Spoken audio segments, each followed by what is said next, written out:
As you can see, we have put up a couple of housekeeping rules, and that might be really important, seeing that we do have some challenges with the technology, probably more on our end than on your hand. I'm pretty sure all of you engaging here are by now all hands in engaging with the platform.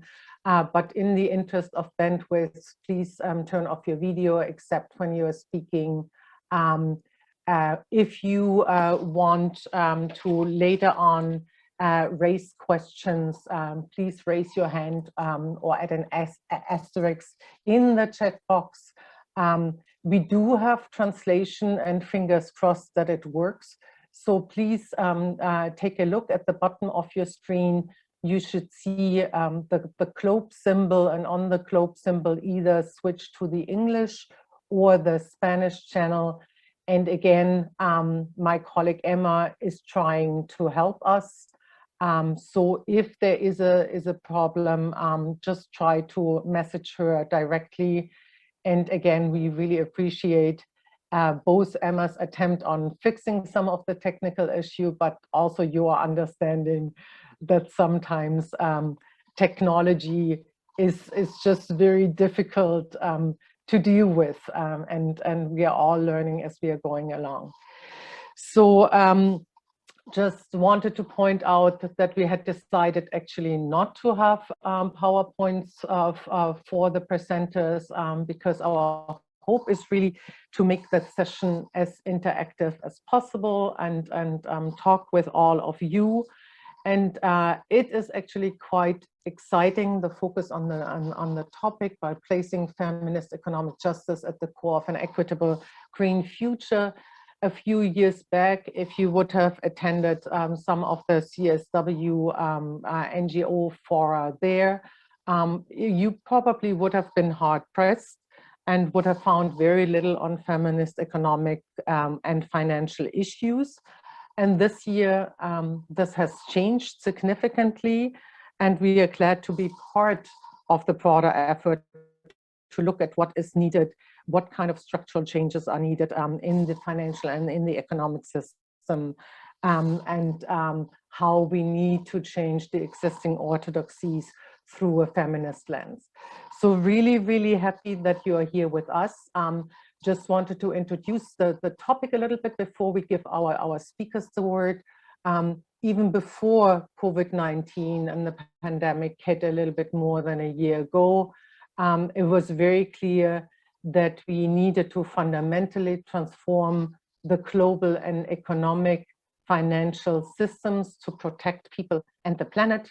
That was clear in light of the global ecological and social collapse with multiple intersecting and mutually reinforcing crises that we are seeing: the climate crisis, the biodiversity crisis, and the inequality crisis. We see resurgent militarism, we see authoritarianism, and widespread undermining of democratic participation and human rights, and particularly of gender and women's rights. Many feminist groups in the past years have articulated the need for a global feminist new Green Deal, pushing for that structural change and the dismantling of the prevailing patriarchal, racist, and exploitative system of production, reproduction, and finance by putting the recognition and the support for the care economy and the human, economic, and social rights of women and racialized and marginalized groups and communities front and center. That was all before COVID-19 hit. The pandemic reinforced and aggravated existing systemic exclusions and inequalities. It hit the historically and systemically marginalized frontline and vulnerable communities, the poorest, communities of colors, indigenous peoples, migrant communities, LGBTQ+, and yes, women the hardest.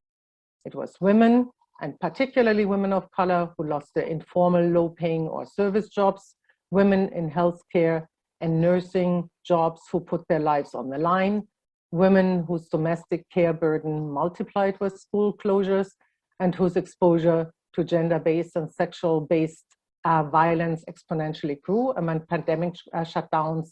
And in light of this, the urgency for a strong feminist push for systemic change has increased, as has the power of feminist advocacy and the strength of a feminist structuralist analysis, such as the one that we are hearing today from our three speakers. Over the past year, trillions of dollars have been committed by governments in immediate support and for medium-term recovery measures, although most of it is in developed countries, which have the fiscal space that many developing countries that have already faced excessive debt burden before the pandemic don't have. And indeed, because of pandemic, we've seen sort of a resurgence or renaissance of an acknowledgement of the central role of the state and the primacy of public targeted investment. So there has been a lot of talk about the need to build back better and greening the recovery, including here in the US with the new administration starting. But way too much of this discourse has centered on physical infrastructure, on hardware, on tech solutions, and also on propping up existing power structures and operating within the same failed economic and financial approaches and systems. And that includes, for example, also the direct and indirect bailout for the fossil fuel corporate sector, much of which also stands to profit from the proliferation of green financialization efforts, such as, for example, carbon offsets and net zero approaches that are touted as the best way to address the climate crisis.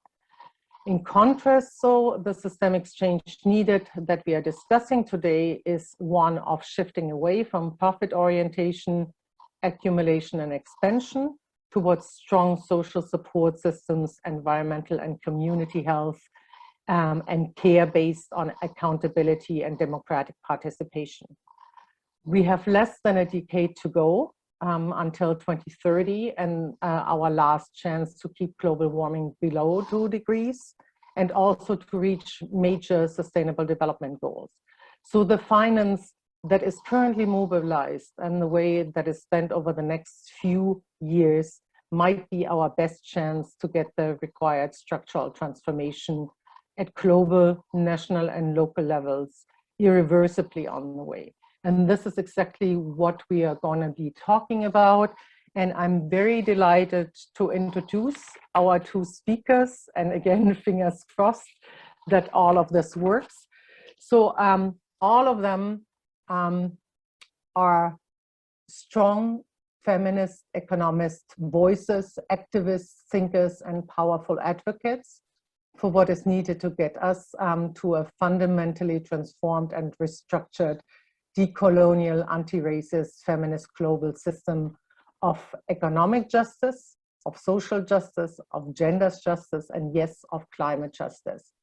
And I'm delighted because among the three of them, they cover by background and experience all the main geographical areas of the global south coming from Latin America, Africa, and Asia.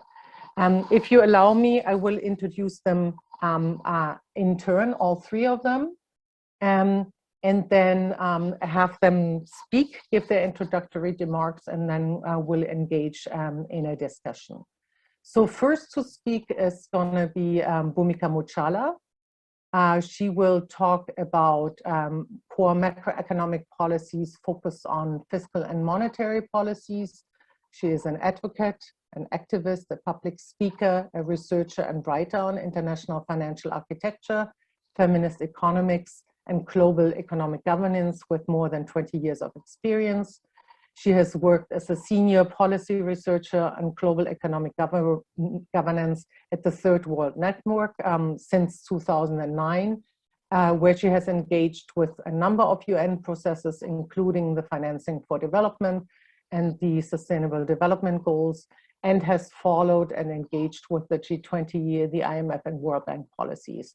She's also currently pursuing her PhD at the New School in New York on political economy and decolonial theory. And so it couldn't be more fitting that we are going to have her as our starting speakers.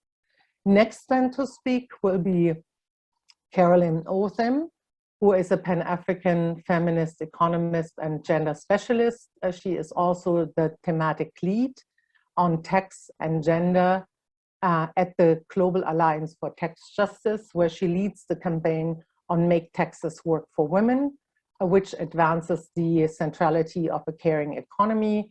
Prior to joining the Global Alliance for Tax Justice, she worked and consulted with a number of organizations, including UNICEF in Kenya, the Open Government Partnership, the East Africa Tax and Governance Network, Women in Law and Development, and the Kenya National Taxpayers Association. And last but not least is Veronica Sarafini Georgigan. Veronica is going to be speaking in Spanish. She is a feminist economist from Paraguay who specializes in issues related to inequality, poverty, labor markets, gender, tax justice, and financing for development. She has worked on the need to implement fiscal policies with a gender perspective with LatinDot, the Tax Justice Network of Latin America, and the Caribbean Decidamos campaign for citizen expression. And as an advisor for LatinDot, she has recently authored a very important report on tax justice for the social protection of women in Latin America. And obviously, while we have the three great feminist economists speaking, the issues they will represent do not necessarily fit neatly into drawers or tidy drawers, but are of course interwoven and interdependent, and this hopefully will come out much stronger than in the discussion. So with this, I would like to give the floor to Bhumika to start us off. Bhumika, you have the floor, and thank you so much for joining us this morning.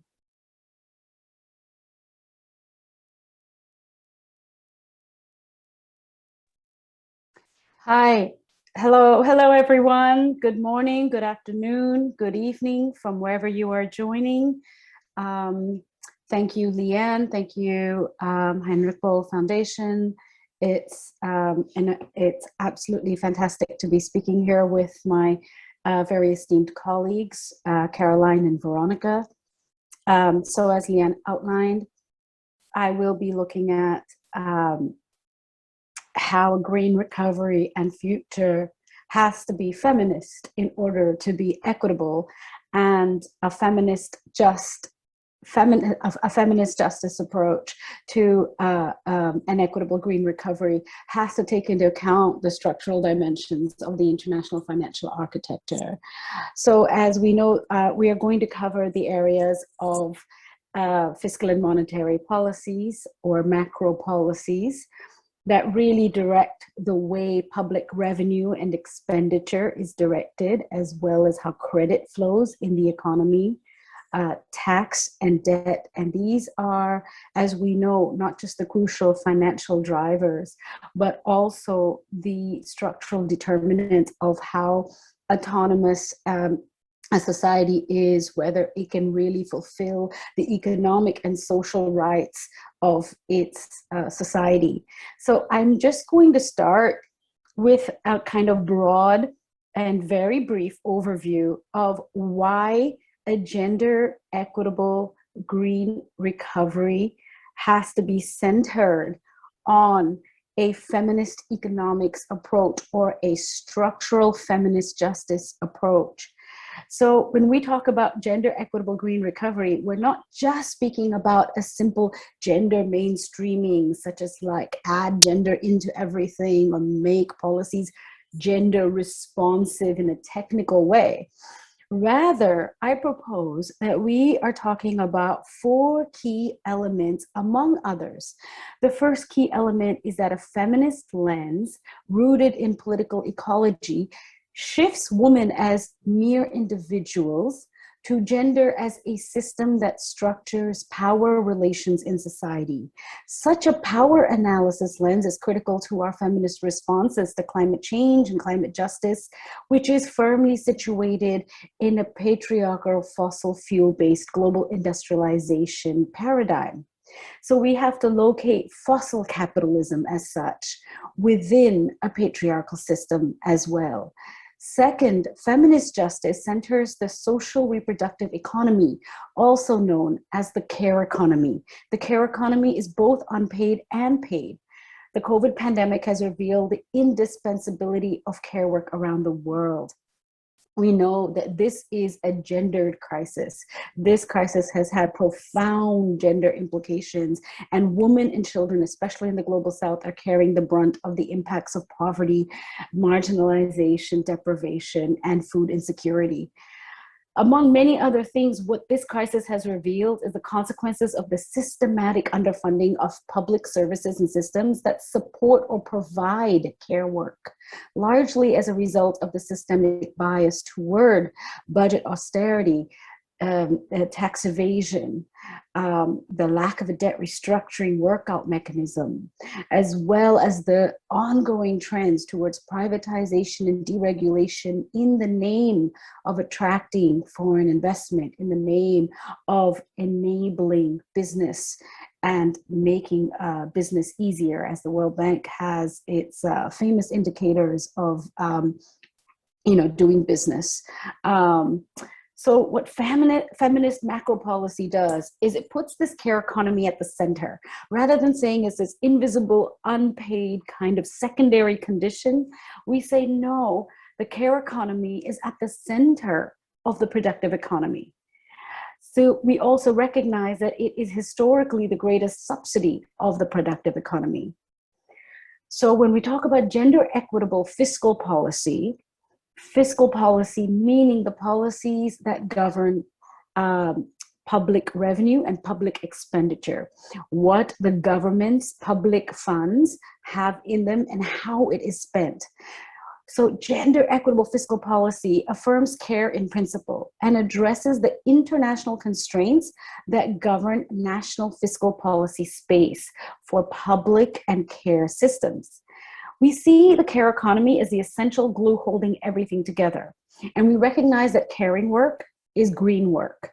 It is climate justice work. It is dignified work and essential work.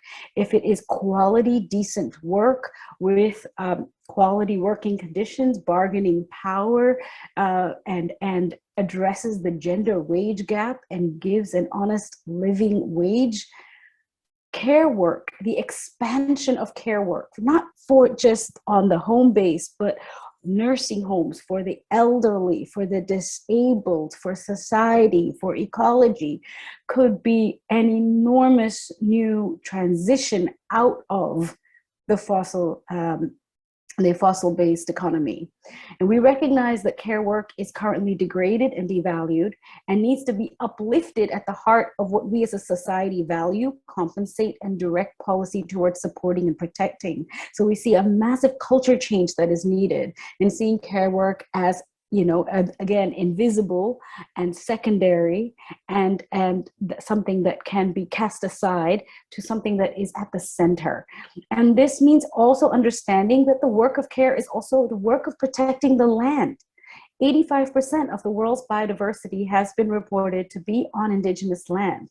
This is land that the indigenous are protecting and nurturing. So we have to expand the idea of care. Right? It's not just caring for other human beings, it's also caring for land, for ecology. A third key reason is, as we all know, women and children endure the disproportionate adverse impacts of climate change and ecological disaster. Women work almost 2/3 of the world's working hours, produce half the world's food, and earn 10% of the world's income. And these are statistics from 2014. So I don't have statistics from more recently, but this gives you an idea of how women are at the absolute crux of climate change impacts, right? That economically disadvantaged women in particular experience the brunt of climate change consequences. And that when climate change strikes, when the environment is adversely affected through loss and damage and humanitarian disaster, this is when public systems are needed. In fact, it has been said that strong public systems are the principal bulwark in climate justice. If there's one key element that will really sustain, protect, and build resilience against climate change disasters, which are striking all the time. We see just this week the floods in Australia, that it is going to be strong public systems. When humanitarian disaster strikes, we need strong public social protection systems. When lives are hurt, when physical bodily damage, we need strong public health systems. For the recovery of societies that experience mass disasters, as we see in typhoons, tsunamis, hurricanes everywhere, we need a strong public social sector that will address the needs for people who have lost their housing, for people whose health has been hurt, for children whose education has been disrupted, for families that have been torn apart, right? So gender inequalities mean that women and children are 14 times more likely to die in ecological disasters than men. So this reality demands that climate change is viewed through an explicitly gendered lens of planetary boundaries, not just an Anthropocene crisis of human making, but a gendered lens of a patriarchal fossil capitalist system. So when we talk about feminist fiscal policy or gender equitable fiscal policy, there are many domains, but given what's happening in the COVID crisis right now, I'm going to point out two very key priorities, yeah?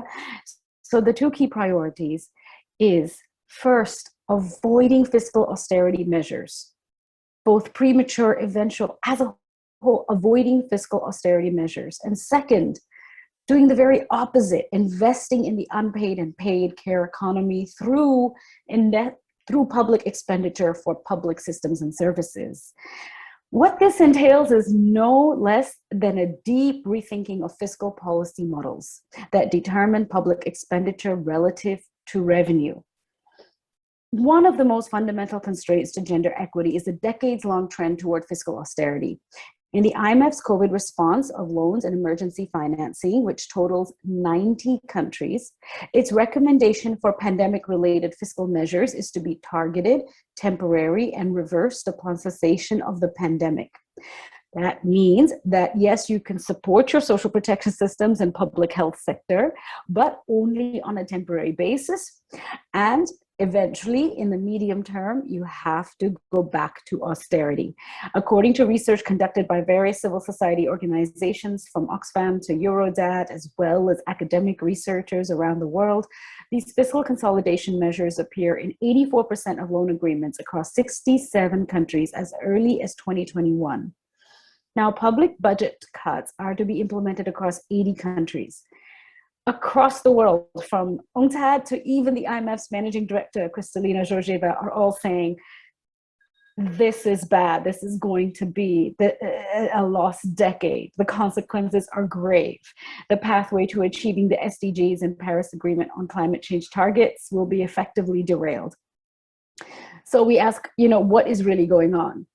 We see that some of the measures that are being recommended by the IMF, the International Monetary Fund, in emergency financing and loans include, for example, budget cuts or budget ceilings that are put on the public wage bill. Why is a public wage bill important? Because a public wage bill, especially in developing countries, employs the majority public sector workers, especially health and education workers. So this is at the center of the COVID pandemic recovery. Most developing countries are actually facing serious shortages of public sector workers. And when the public wage bill is cut, that means that these serious shortages are further exacerbated because these workers are facing layoffs, or they're facing wage reductions, or their wages are being frozen in light of the increased costs. So other thing it entails is privatization or reforms in healthcare and in pensions. And one of the most worrying elements of the austerity measures is regressive consumption taxes, which my colleague Caroline will talk about. But these regressive consumption taxes, such as value-added taxes and general sales taxes, are called indirect taxes, and they hit women and children the hardest because these taxes are applied uniformly without discretion on everyday consumption goods. It's the flip opposite of progressive income and asset taxes, which would tax the wealthy, both firms harms businesses and individuals to a greater proportion than low-income communities. So gender equity impacts of these budget cuts, we know it's obvious, it's direct, is diminished access to these essential public services, loss of livelihood, and increased unpaid work and time poverty. And this is the hidden cost, that budget cuts often reduce or eliminate the very programs and services which primarily benefit women, but they also increase the unpaid work. And in this way, we have to ask, these budget cuts are carried on the backs of women. Women act as shock absorbers of these budget cuts by the increased amount of unpaid care work, as well as many women in developing countries also going into informal work to compensate for the income losses of male members of their family. So we see that women carry the brunt in multiple ways, right? Especially social protection programs, which are often the first services to be reduced when austerity comes. So right now in pandemic response, there are increases in social protection financing. But what we are asking for in civil society is universal social protection programs, not simply targeted ones where many of the poor fall through the cracks in the targeting of social protection transfers and programs. A universal social protection floor allows all of society to be able to access a base. So one of the key issues in the feminist economics literature of the care economy shows that when women's work compensates for the loss of livelihoods, it is often actually the girl children in the family who support or substitute the mother's unpaid care activities. So this is the added dimension of girls being taken out of school when in times of economic recession. So we have to question, is there an unstated assumption that women and marginalized communities are carrying the burden of austerity? And so investing in the unpaid and paid care economy through public systems and services can create decent jobs, quality working conditions, and requires rethinking these fiscal policy rules. And some of the key issues in the fiscal policy rules is sometimes a assumption or a categorization of public financing in social services being categorized as consumption. When it is economically categorized as consumption rather than investment, it makes this expenditure something called discretionary. When you make an expenditure discretionary, a really key element of that expenditure is lost. What is lost is the feedback effects, the returns. When we talk about investment, there's a sense of there's a return on investment. When it's talked about consumption, it's like a one-off expenditure. So really that shift from viewing public financing as investment, not as consumption. So looking at it as an investment then takes into account what is called the feedback effects on labor productivity and economic and social development. And the logic follows that by strengthening public systems and services through financing them, tax revenues and demand expands, economic and social development expands, and this creates a multiplier feedback effect, which in turn can help finance the very deficit created in the investment. So this change from looking at it as expenditure to looking at it as investment is very important. The second change I want to highlight as important is the approach to establishing expenditure ceilings that define fiscal sustainability for the short term. This ignores the long-term nature of public systems and the regenerative interaction between fiscal policy and development over the long term. So the short-term bias in the approach to establishing expenditure ceilings that we cannot spend more than X amount needs to be reevaluated. And the ways in which debt sustainability assessments are done needs to be evaluated, reassessed as well. They only take into consideration today narrow economic considerations rather than using human rights and development impact assessments, and also the needs of financing SDGs and human rights and gender equality within the calculation of debt sustainability.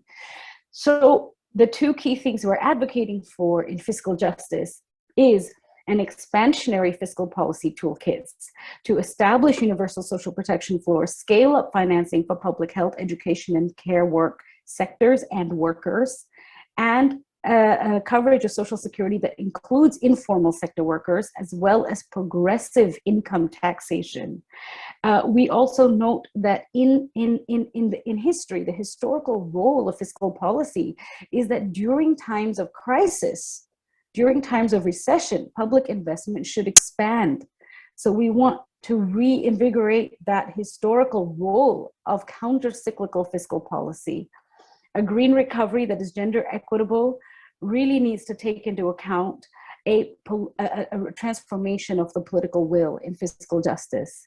And that when we're talking about fiscal justice, we're talking about an equitable and rights-based feminist recovery, but also about the foundation upon which a green transition, a just transition into a global Green New Deal can occur. Thank you so much.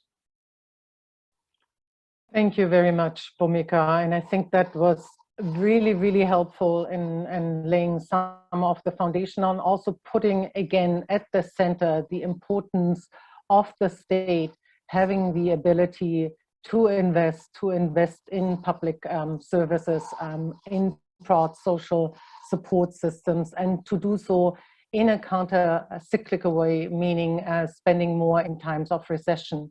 And that leads us very neatly, I guess, to the contribution of Carolyn, who will be looking particularly at the role of taxes and feminist tax policy approaches to ensure that states have that fiscal space, particularly in developing countries. And then also, so it has both the international component as well as the national domestic component, but also then looking at what is needed at the domestic side to ensure that there is tax justice for women in the way taxes are structured and applied. Caroline, the floor is yours. Thank you so much, Lian, and a huge thank you also to Heinrich-Böll Foundation for having me today to speak on these very, very critical aspects of taxation. And building on what Bhumika, has eloquently presented, I think my sharing will seamlessly fit into her sharing, and will also illuminate some of the areas that are quite critical for us to ensure that we build forward better for people and the planet after the pandemic. So as you've said, my name is Caroline Othim with the Global Alliance for Tax Justice. And I just wanted to say, before I go into the main sharing, that we are currently carrying out a global campaign on Make Taxes Work for Women. This campaign was launched on the 15th of March, and it will run up to the 26th of March. Coincidentally, this will mean that the campaign coincides with the CSW space as a key strategic advocacy space for us to engage in and to enter into dialogue with policymakers on tax issues that are affecting women. So we encourage you to join the campaign if you want to learn more about why we need multilateral institutions and governments to make taxes work for women. Visit the Global Alliance for Tax Justice website and our social media pages for more information on how you can get involved.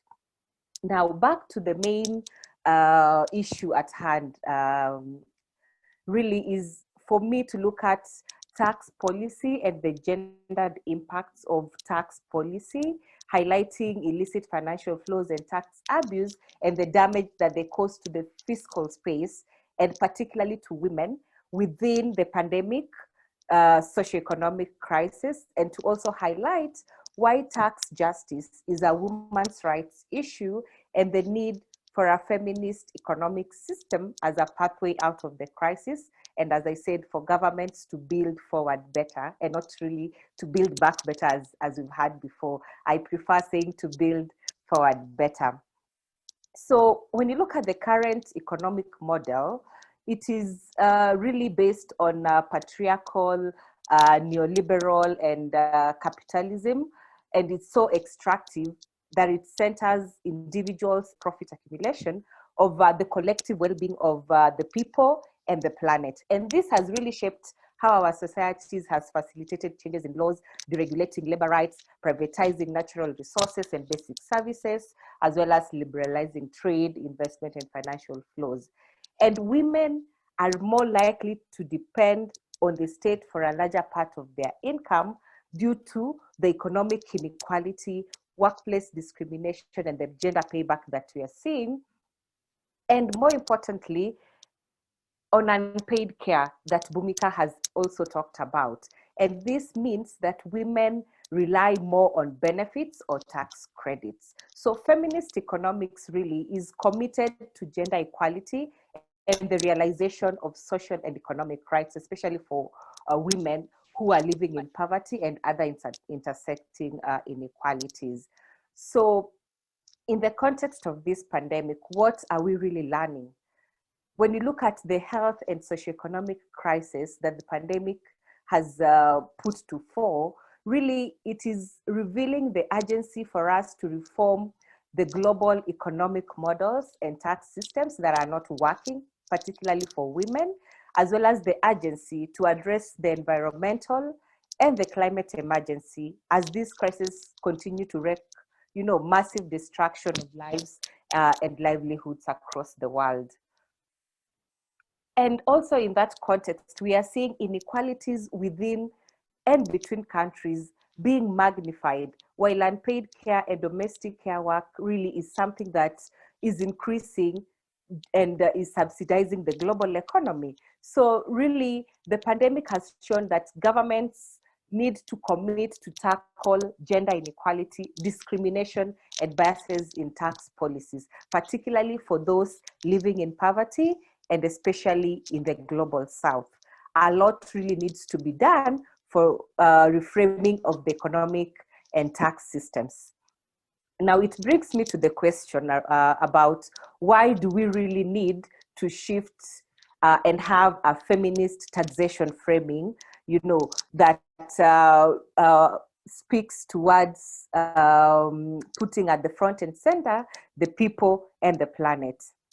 Number one, tax policy is an important aspect because it continues to shape the lives of women. It continues to affect how women access property, their income, and even access to public services. And of course, the gendered social expectations and stereotypes that we see every other day. And so I'll summarize 4 reasons why tax is an important aspect. Number 1 is for revenue generation to fund public services. And number 2 is on redistribution of wealth and income. Number 3 on representation based on a democratic state and brings about the social contract elements for between citizens and the state. For the state is obligated to provide services and on one hand to also tax its citizens. And last R is on repricing to limit public bads like carbon emissions and to encourage public goods on the other hand.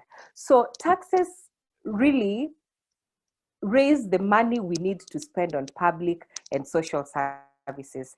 And they also help to redistribute power and resources.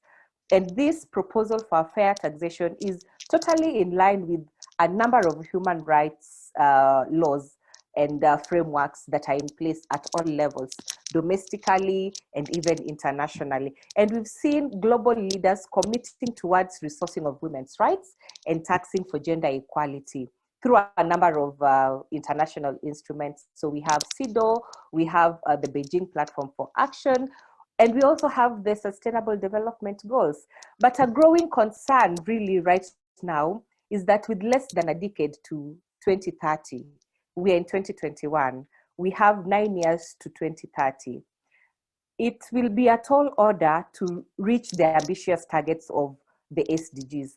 And particularly for global South countries, it will be really important to change how taxes are collected and spent, because it affects women disproportionately. Women are more likely to live in poverty, and so a fair tax system is a direct way of tackling that inequality per, when you look at SDG number 5 that sets to achieve gender equality and the empowerment of women and girls.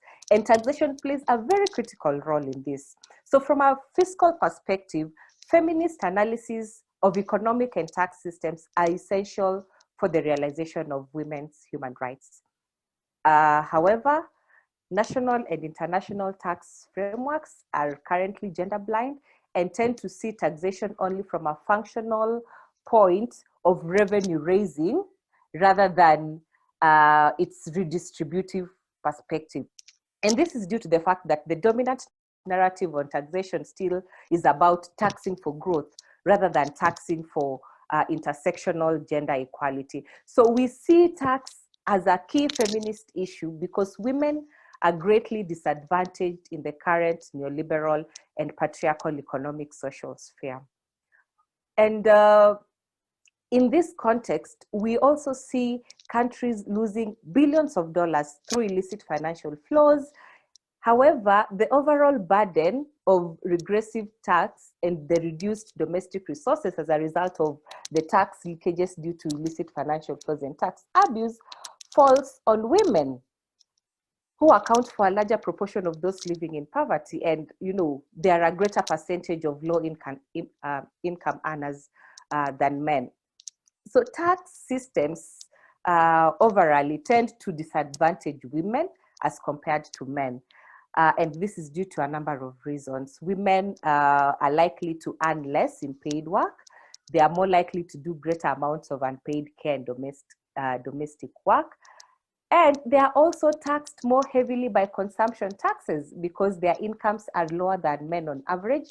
And when tax systems support pensions or savings for old age, their benefits are usually lower than men because of their lifelong economic inequalities. So one of the fundamental concerns for tax justice is really how to distribute the burden of taxation so that it does not intensify gender and intersectional inequalities. And one of the pathways for a feminist tax system is through progressive taxation. So how taxes are raised plays a critical role in the distribution of resources and how citizens are represented in tax policy making.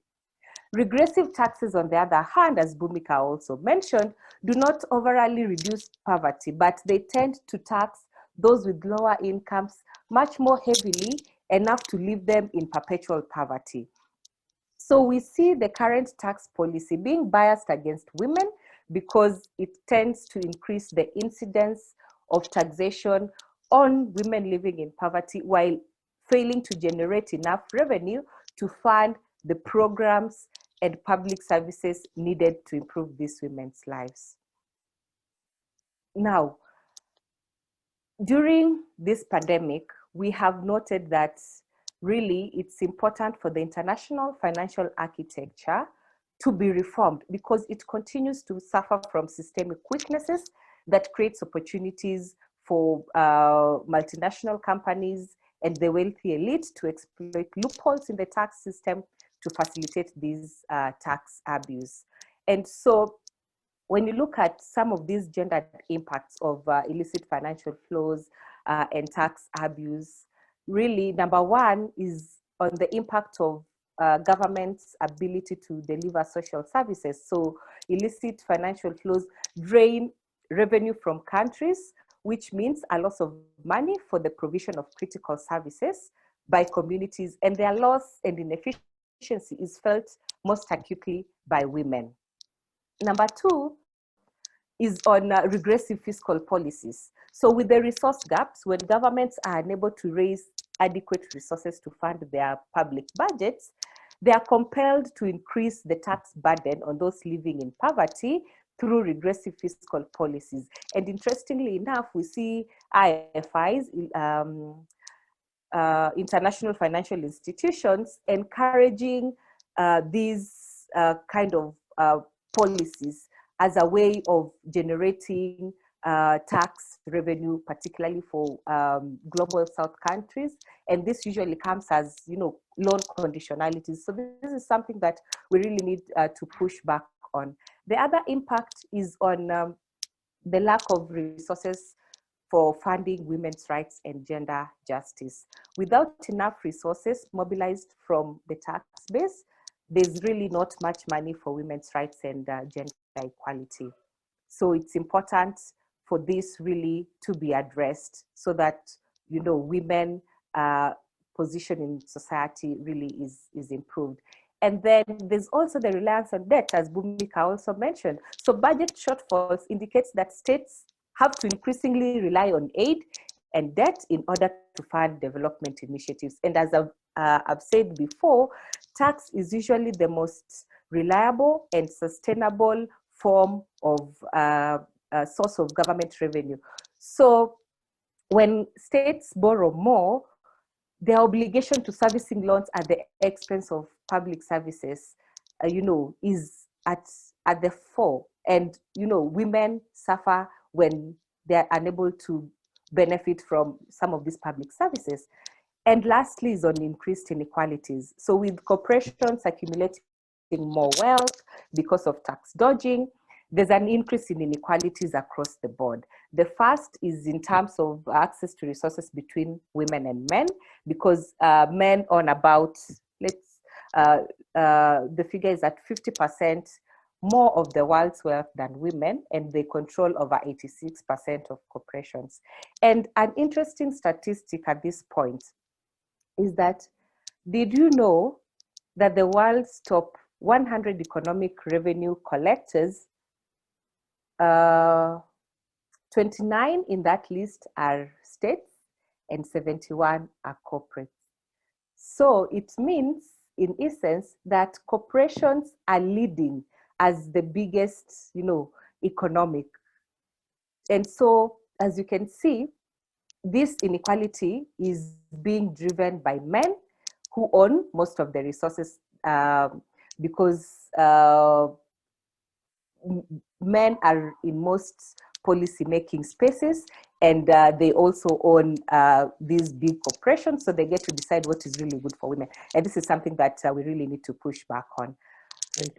In conclusion, and as a way forward, we are saying that multilateral institutions and governments must ensure that a climate-positive recovery include actions that promote green jobs and measures that are aligned with the Paris climate goals, building resilience, as well as international cooperation and solidarity, and most importantly, that finance and investments are critical to this discussion on climate-positive recovery. We need systemic changes to address the climate breakdown, looking at the modes of production and consumption to be compatible with the limits of the planet, and of course aimed at meeting people's needs and not the relentless pursuit of profit, by shifting the world economic, financial, and political architectures.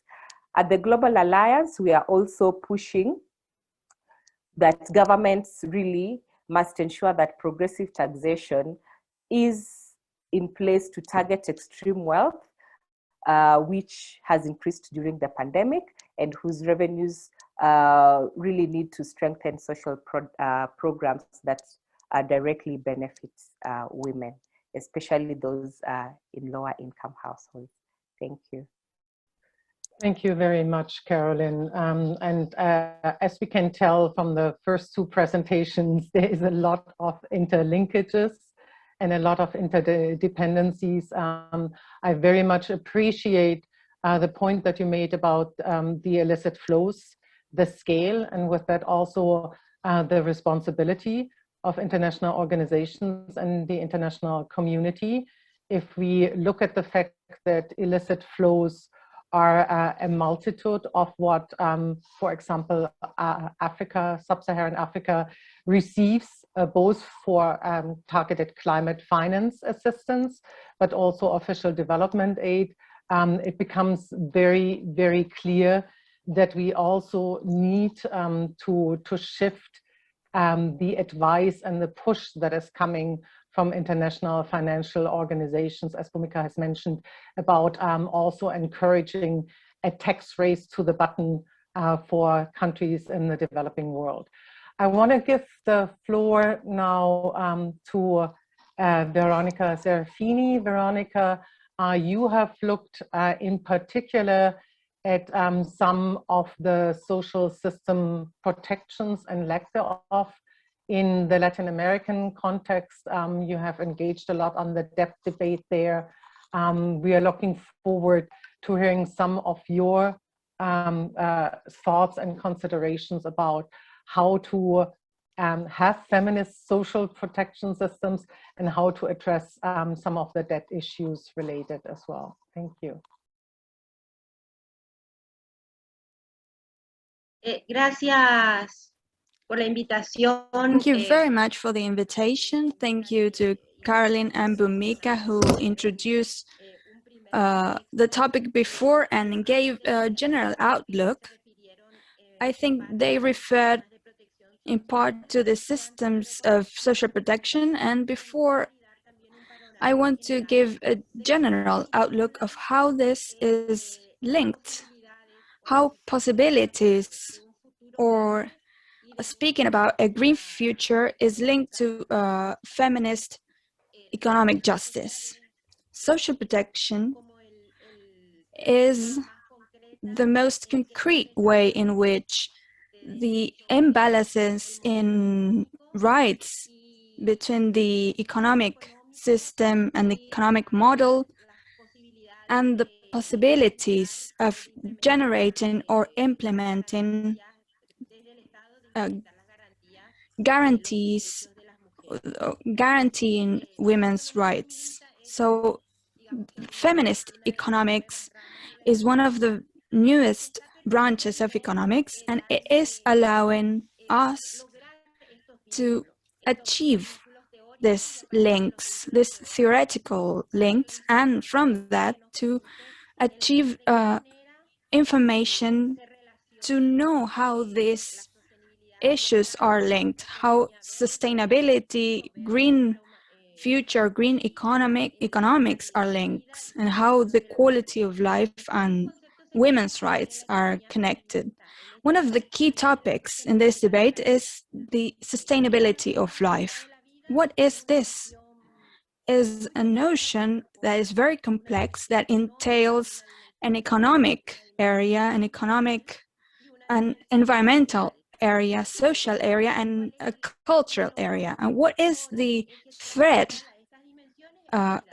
joining all this? Well, care tasks, caring for ourselves, having time for ourselves, and having the conditions to take care of ourselves, and also taking care of people during their whole lives, because people, when they are born until they die, they face risks and vulnerabilities, not only poor people, and also the care of the planet from the individual and collective and planetary scope. Care is at the center, as Caroline and Bhumika said. So women are the protagonists, have the main role in these care tasks. And we see this by means of the time use service, especially in Latin America, in which we are implementing this service, and we can calculate the contribution from women in GDP. And when we speak about care in a context of a green future, we do not only have to talk about the care of effective care, taking care of the family and domestic care, but also care in other areas which many times are invisible in the context of a green future. And this has to do with producing food, managing water and the land, which are the natural resources that provide the key elements for the life of people. However, despite having this main role of women in care tasks, we have not been able all around the world, and particularly in Latin America, despite the high growth levels during the last years, we have not been able to breach the inequality gaps, not only as regards the poor people, but also as regards women. Latin America is one of the most unequal continents in the world.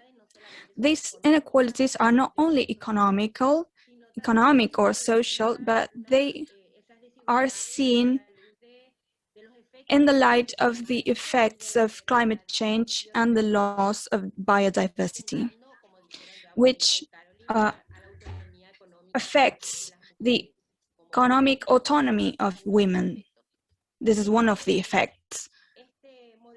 This economic model, which has been very productive in Latin America, which created economic worth, it is based, however, on models, extractivist models of extreme capitalism and high consumerism contexts, which did not contribute to reduce social and economic inequalities. It only managed to reduce poverty a bit, but it was so weak that action that with this pandemic, we will probably go back 1 decade in terms of poverty and even in gender inequalities.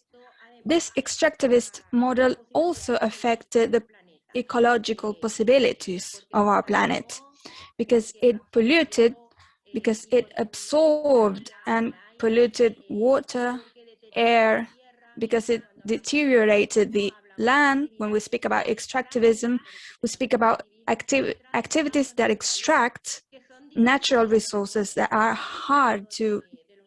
that are not renewable. In American countries, in South American countries, we speak about the production and export of soybeans, for example, which is one of the main activities, economic activities, that brings the most issues socially because it does not have a multiplier effect in society and has been sustained thanks to the expansion of the frontiers, and this entails contamination, pollution, and thus this economic model does not only create problems in terms of sustainability, environmental sustainability, but also exclusion, poverty, and it reduces the possibilities of levying taxes that allow for financing the needs of women. And that is why in debating a green future and how do we think of a different economic model and placing economic justice for women at the center, we cannot leave aside these tax systems because they contribute with tax giveaways that foster these types of extractivist activities and also reduce inputs. And in line with this, we have the illicit financial flows that have to do with this extractivist system, because in Latin America, some calculations show that 80 to 90% of illicit financial flows, especially in the South, are linked, for example, to soybean exports. So great corporations that export soy are planning their taxes very aggressively, and they achieve the tax evasion. And this, of course, impacts on our well-being.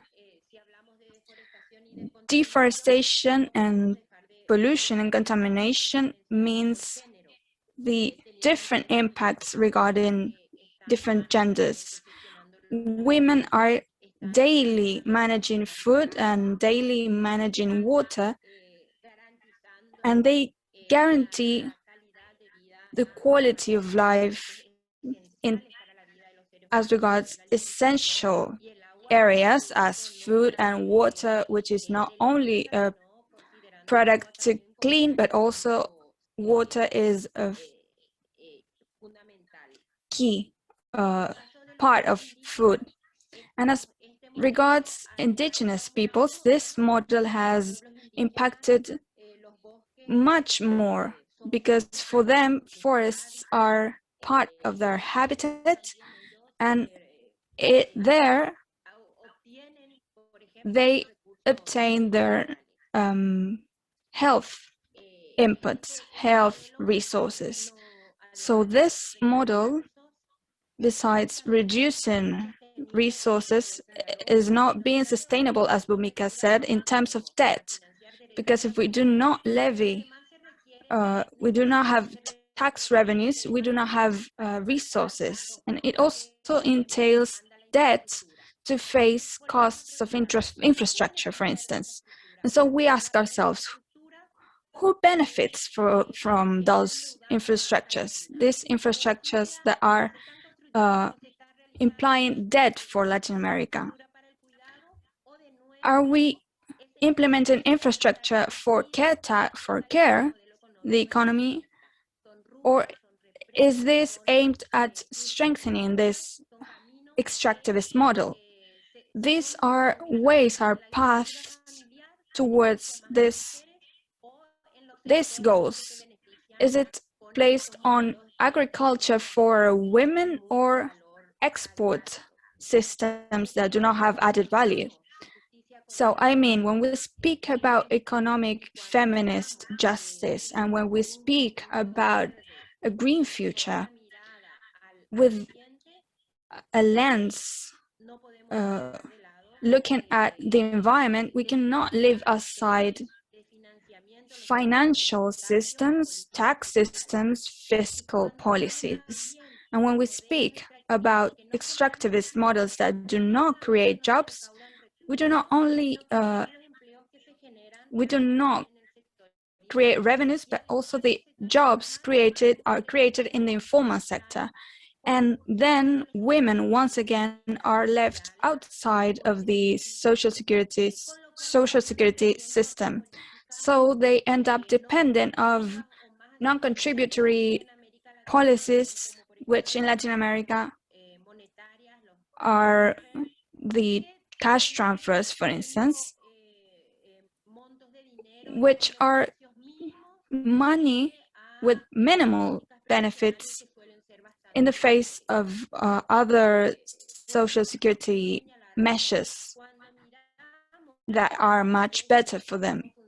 When we look at the outlook and how the economic system functions, how economic models work in the framework of capitalism, consumerism, extractivism, and women's rights, we need to look at all this complex landscape, not only as regards to these variables, but also as regards the inequalities for women themselves, women who are poor, women who live in polluted habitats, women who, despite being rich, do not have policies to defend them, for instance, from violence, gender violence, because we know that even though they have income, violence still affects them.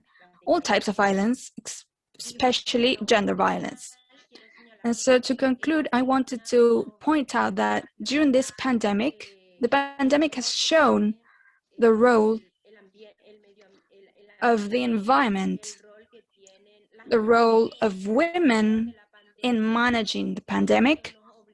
And this makes us think in all these elements in building an economic model that generates decent jobs, tax resources to finance policies needed by women, including the strengthening of the non-contributory social policies, so that women go into security systems that have more benefits for them. And to achieve that, we obviously need to debate the economic model, which in Latin America has been really negative in terms of results of contamination, economic balances, and the impact on people in general.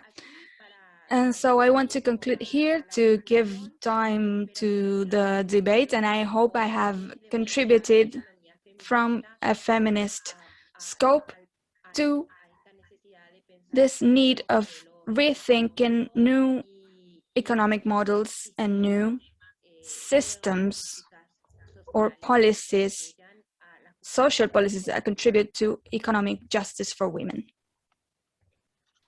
Thank you very much, Veronica. And I think all of you can definitely see the passion with which our panelists are engaging. There is lots more to say, there would be lots more to say, but in the interest of time, I wanted to open it up and see if among the audience there are either some questions, some comments. Please either raise your hand if you can through the raise hand function, or also maybe indicate with an asterisk in the chat function if you would like to ask a question or like to make a contribution, and we will then open up your microphone so that you're able to. Is there anybody interested in asking a question or seeking some clarification? While you think about it, let me turn back to all of our panelists and great speakers and basically just have them answer with 1 or 2 minutes. I would be curious, with all of that you have discussed, what in your respective view and for the various areas that you pointed out would be, in your view, the most effective change, global governance change, to bring forward some of the feminist notions and ideas, a more feminist just system, and what would be needed on the national level. If we could do that for each of you, would be really great. Bhumika, you want to start us off maybe?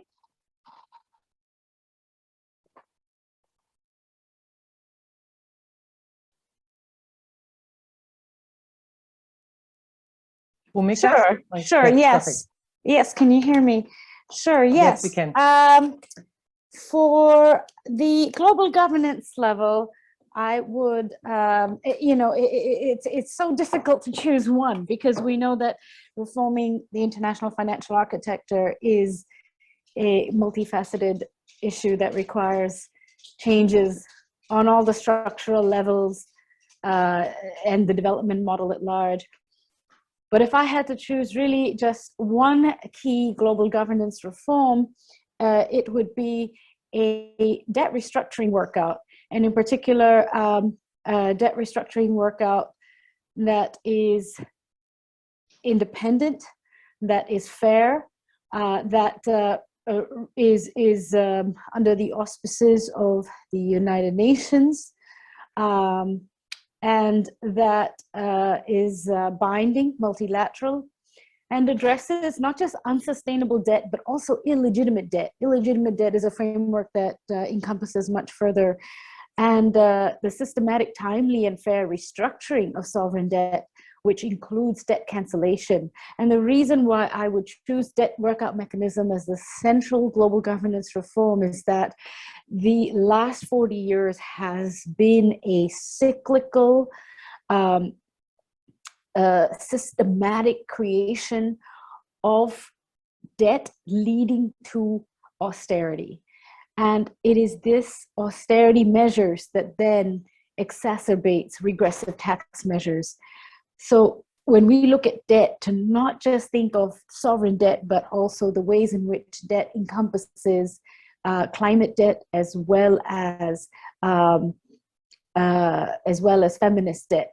And by feminist debt, we're talking about the debt of the unpaid care economy.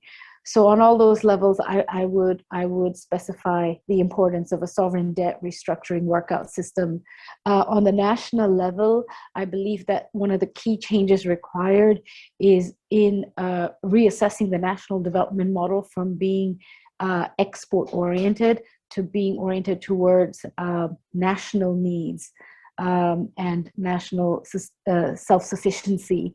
So rather than exporting raw materials and cash crops, to think about diversifying the economic structure domestically so that more higher value added, more diverse economic productive sectors and different kinds of decent work jobs are created, so that we don't have the kind of economic structures we have today where entire economies depend on the export of a single raw material or just several crops or raw material resources.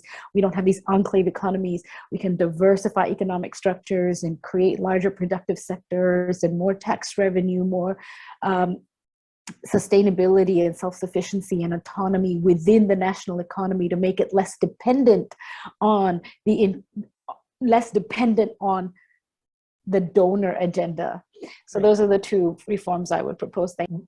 Wonderful, thank you. And I want to just point out, we probably didn't delve as much into the depth issue overall that we could have.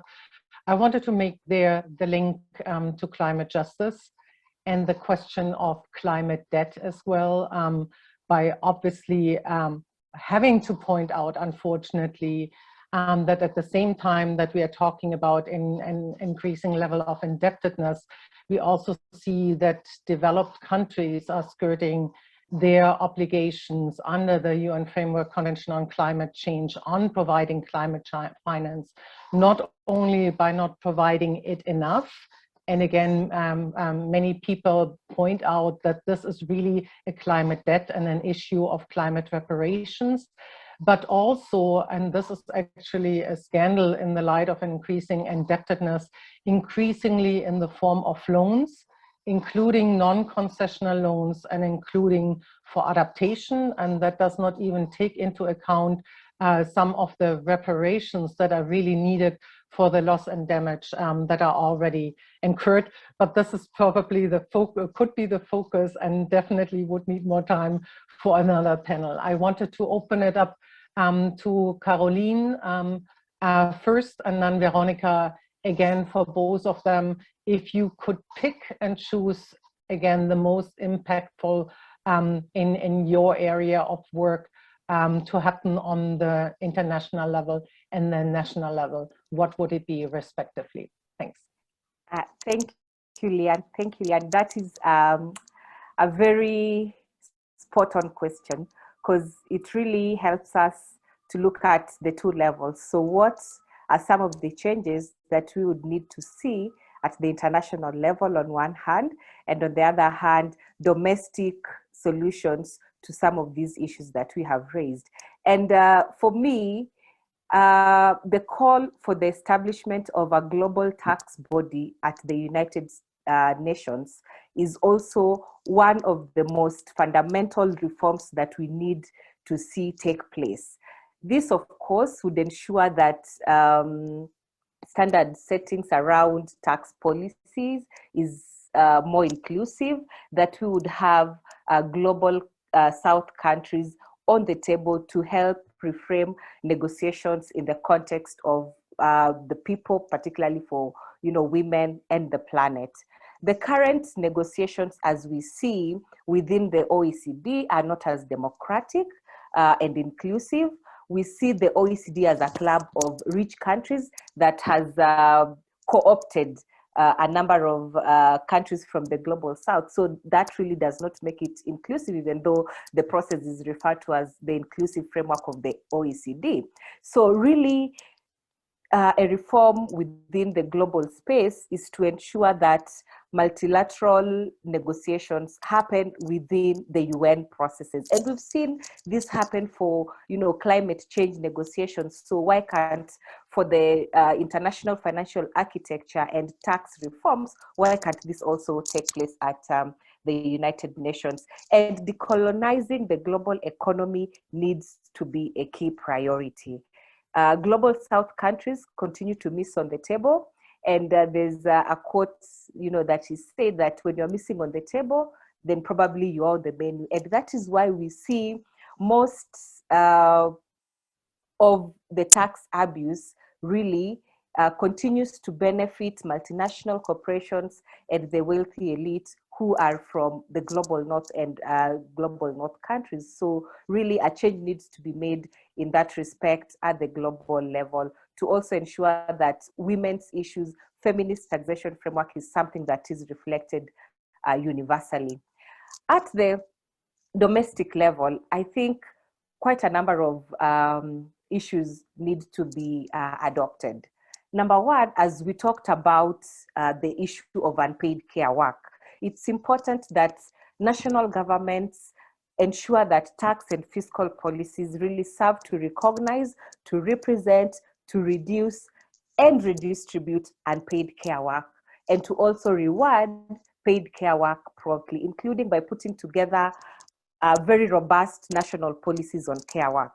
So that is one. Number two, when you're looking at the discrimination in tax policies, so national governments need to ensure that there's a reduction in the unfair tax burdens on women and to adopt progressive and redistributive gender equal taxation.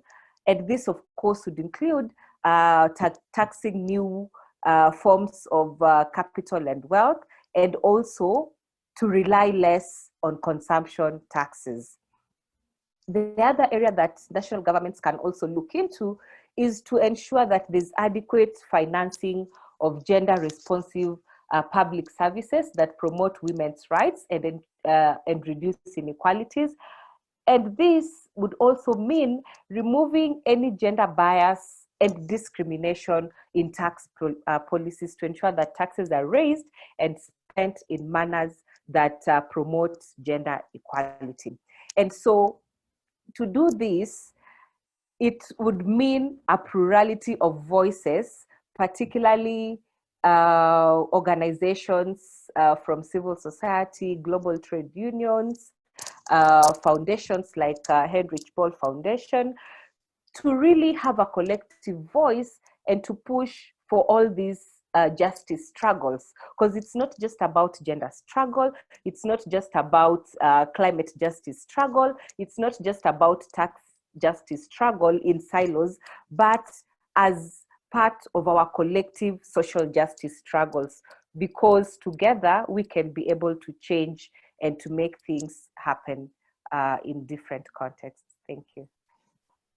Thank you very much, Carolyn. And I think it's very important to point out, again, the taxation of wealth versus consumption is an issue for both the national and the international level, as we are also looking for approaches that would, for example, tax speculative financial movements, things like the financial transaction tax that has been in discussion for a long time, is actually implemented in some regions or in some countries of the world, and where so it's completely feasible, but where the political will is obviously not there to introduce that on a larger level, for example, for some of the revenue generation, for those inclusive, equitable, feminist and care-centered care for people and the economy, for people and the environment centered systems that we would need.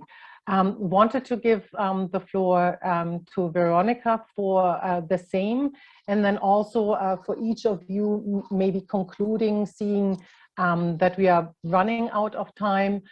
There were a couple of questions in the chat. One was specifically, and Caroline, I'm grateful that you already picked that up.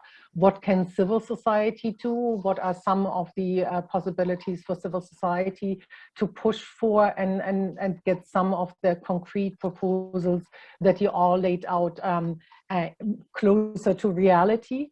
That's the one thing. And then maybe a reflection, does the experience of the corona pandemic really lead to a seeming rethinking in institutions like the IMF and the World Bank?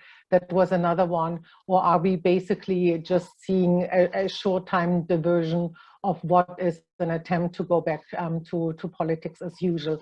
And with that, again, the importance of civil society engagement and advocacy becomes even stronger. Veronica, your two most favorite actions, both on the international and national level, please. Sí, yo haría una, como pediste una propuesta, haría una I'd propuesta. like to make a proposal. The proposal is the for what, or what for. Right now, all the international financial architecture resides in the framework of 7, 8, 10 wealthy countries. What we seek as a civil society on a global level, and especially in Latin America, is that these financial issues are discussed within the United Nations with an intergovernmental body where all the countries in the world have a voice and a vote, such as the framework of the UN. And why is this important, especially for Latin America? Because we have to discuss the tax system or a specific tax in the foreign direct investments.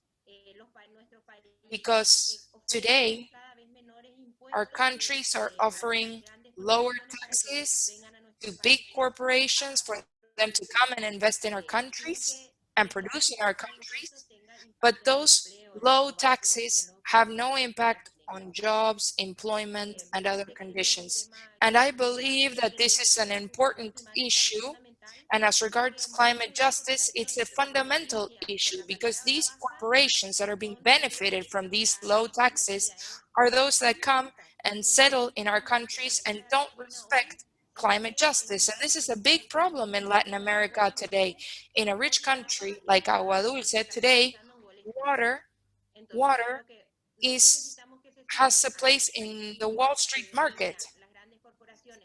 So these big corporations that come and exploit our lands, our property in Latin America, we don't need new corporations to come in and take our water without them paying the proper taxes. And this has to do with the illicit flows. Because if we levy a unique tax, the companies are not going to be able to do an aggressive tax reform and pay less taxes. So this is on a global level, and on a regional level, Latindad, which is the institution where I'm based, proposes to levy a tax on wealth or on real property. That has to be approved in our country, especially to finance the roads of our country. So it would be fair for it to be permanent. Countries like Argentina have already passed this, and it has been imposed. Thank you. Thank you so much, everybody. Unfortunately, we are out of time, and I feel like we are just about warming up. I certainly could go on with all of you much longer. Apologies, I guess, to our attendees that we didn't have as much time as we hoped initially for the interaction.